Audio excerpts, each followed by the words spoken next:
I was watching the ABC TV channel of the USA.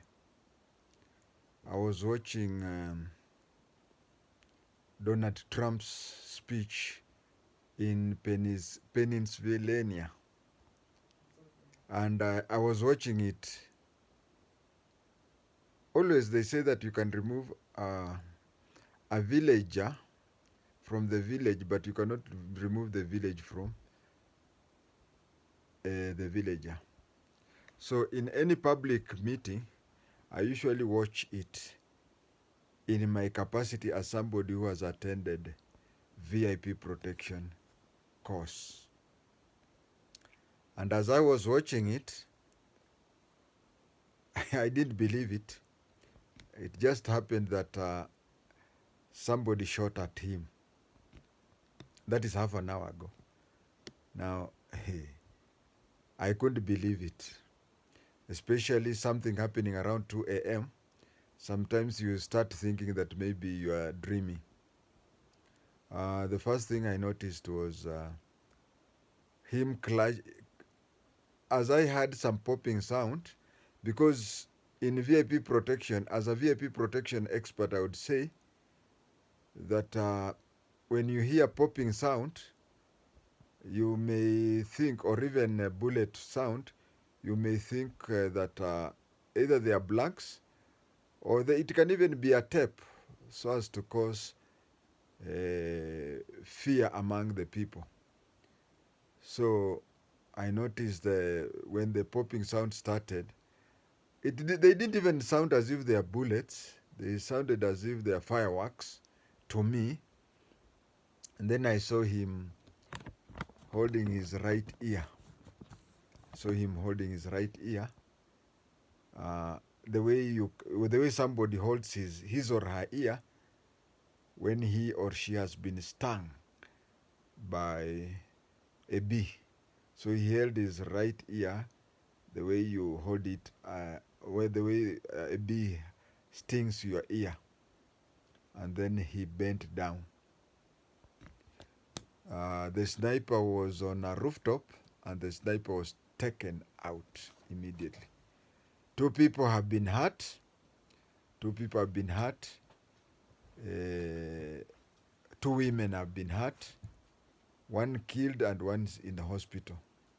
I think those two women, because the bullet hit the ear, I think where it went is where it killed that woman and hurt the other woman. One thing I can say, as a student of John Harron, wow, is that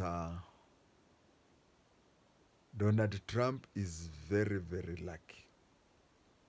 The sniper was on a building, and the sniper was very good at it. It is only, imagine the distance from the ear to the brains. That small distance.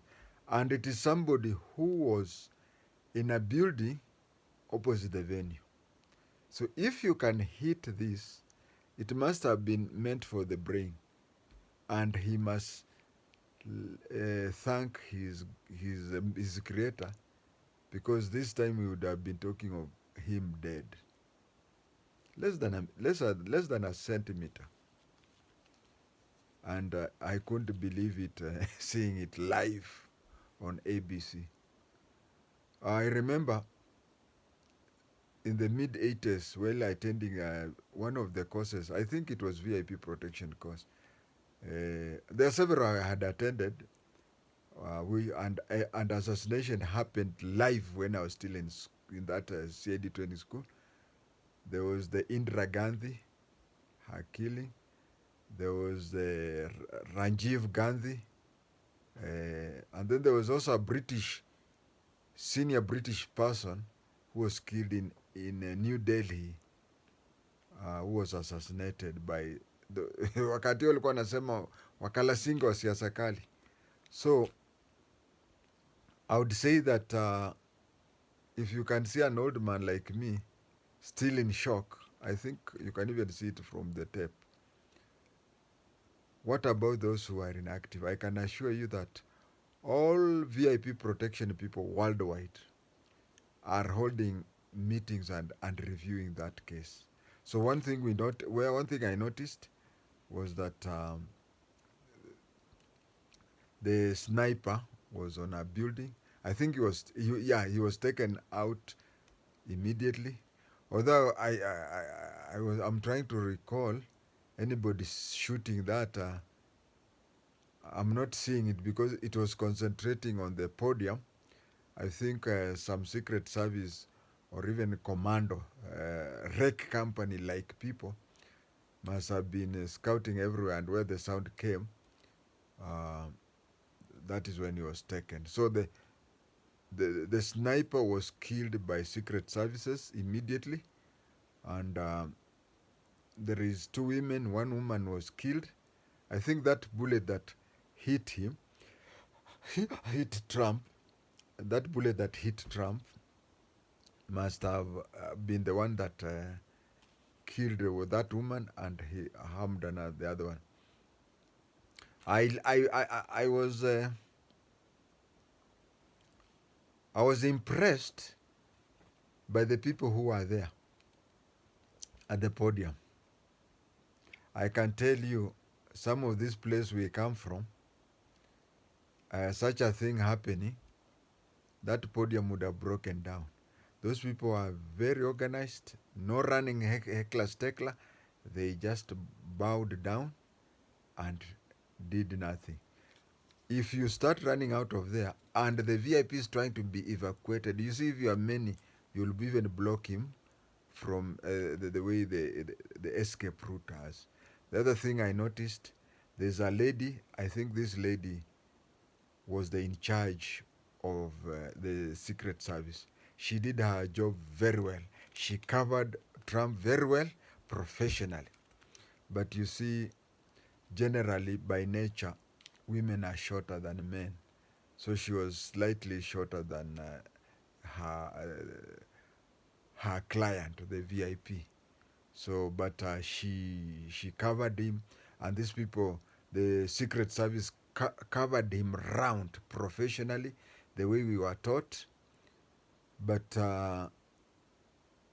you see, Trump used to be the president, and if you see on his cape, it is written 45 minus 47. He's trying to say that he's the 45th president and 47th president. So um, he should, and I think this thing now calls for the Secret Service also to actually review the training they have for him, because we are also told that when you are the VIP protector, you are also supposed to train the VIP in how to react in a state of emergency. You could see that them convincing him to leave the podium to go to the what we can call the temporary ambulance. It took long, and he was resisting. Uh, One thing we are trained in VIP protection is that in case of such a thing, the first thing, whether the VIP, whether your client, the VIP, is hurt or not, the first thing is take him or her as far away from the scene of shooting, as far as away as possible. And the first place of calling should be a medical facility. But they took long. You see, okay, he was hiding under the podium, and that one I can thank him, because when he had the first few shootings, he held his ear and bent down. You see, bending down, being out of the being out of the view of the sniper, makes it a bit hard for the sniper to shoot. He'll only calculate and know that and way. But where the first problem I noticed was that when the Secret Service people came in and they wanted to take him out of the podium, he resisted. Not only did he resist, he started waving. He started getting out his head and trying to wave again. And we are always told that there is always the backup team. For example, uh, I don't know. It just happened the other time. I can't recall, but we have had cases where we have two bombs. The first bomb explodes, and then Kenyans have a habit of going now to that place, and that is when the second and more powerful does that. So once there is any sign of insecurity, the VIP should be evacuated alone. But he kept cheering on, and they escorted him up to the SUV, and you can see. I think the Secret Service um, had more women bodyguards than any other male VIP I've seen. In fact, that number of female VIP protectors were usually happens if the VIP is a lady. But here is a VIP who is a man, and there are so many female VIP, and they did a very good job, a very good job. That one I can be great. And then there was those. There are two levels of commandos. Where there is for you who are in Kenya, I can say there is the wreck company that came and surrounded the podium, and you could see. I think there were three or two. One was holding his. Both of them were holding their rifles pointing down, but they were scanning the crowd ahead of Trump. That is in case there was a second shoot or anything. And I liked the way. I think we Kenyans should also this VIP protection and even the security personnel. I didn't see any mukwaruzo, any friction between the backup, the secret service, the so-called wreck company people, and then there was another team of commandos when he had been taken to the vehicle, and then these ones also came there, ready to confront each other. But the problem with Trump again is that he is entering the vehicle and then coming out again, punching the air. That's the problem with having populist VIPs. I also like, if I can go back, I liked the way they made a 360 surrounding him.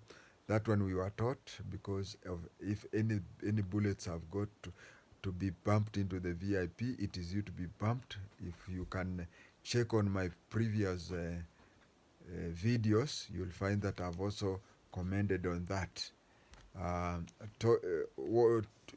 Taking the VIP from the podium to the SUV took a very long time. It took more. I can approximate that it took 4 times the time that it is supposed to have taken.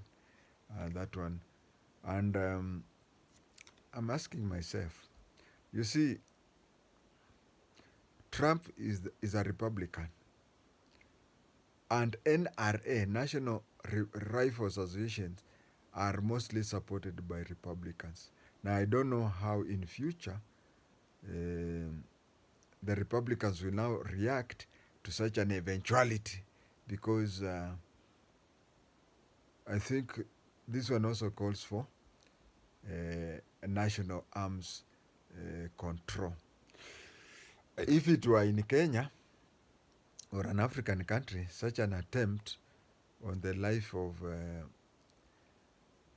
a leading candidate would have made it easy for him to go. No, I don't know whether that assassination attempt would have any effect on how people will vote in America. But in Africa, that one he can start preparing acceptance speech. Thank you.